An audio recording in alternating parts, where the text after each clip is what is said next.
আচ্ছা, আজকে আমাদের এখানে দাঁড়ানোর একটাই উদ্দেশ্য, আমরা পুরো বাংলাদেশকে জানাতে চাই, উপরমহলকে জানান দিতে চাই যে আমাদের কুড়িগ্রামে যুগ যুগ ধরে যে বৈষম্য চলে আসছে, এই তিস্তা পাড়ের মানুষের যে দুঃখ দুর্দশা, এগুলোর আমরা বিলোপ চাই, সুষ্ঠু সংস্কার চাই, স্থায়ীভাবে সমাধান চাই। আমরা ত্রাণ চাই না।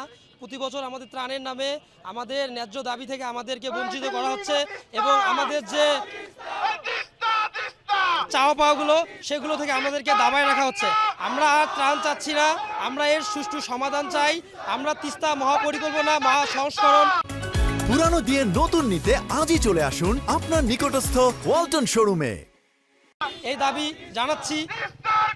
আমরা চাচ্ছি যে এই যে বিগত 40 দশক ধরে বা স্বাধীনতার পর থেকে আমাদের তিস্তা পাড়ের মানুষজন পানির অভাবে, খরার সময় পানির অভাবে তারা ফসল ফলাইতে পারতেছে না এবং বন্যার সময় প্রত্যেক বছরই 2-3 বার করে বন্যায় প্লাবিত হয়ে যাচ্ছে আমাদের উত্তরবঙ্গের মানুষ, বিশেষ করে কুড়িগ্রামের মানুষজন।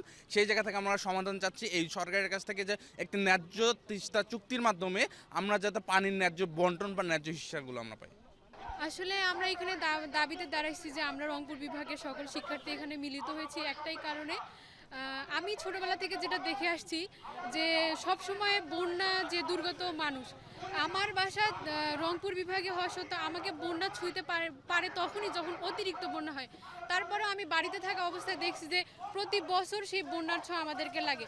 তাহলে সেই তিস্তার পারে মানুষদের কি অবস্থা, যেটা মানে অকল্পনীয়, যে তাদের কোন অবস্থা দাঁড়ায় যে অবস্থা থেকে আমাদেরকে পর্যন্ত বন্যা ছুঁইতে পারে। আর এটার স্থায়ী সমাধান বলতে আমরা চাচ্ছি যে তিস্তা বাঁধের যে প্রকল্পের যে নিয়ম রুলস যেটা এতদিন ধরে চলে আসছে সেটা আমরা সংস্কার চাই।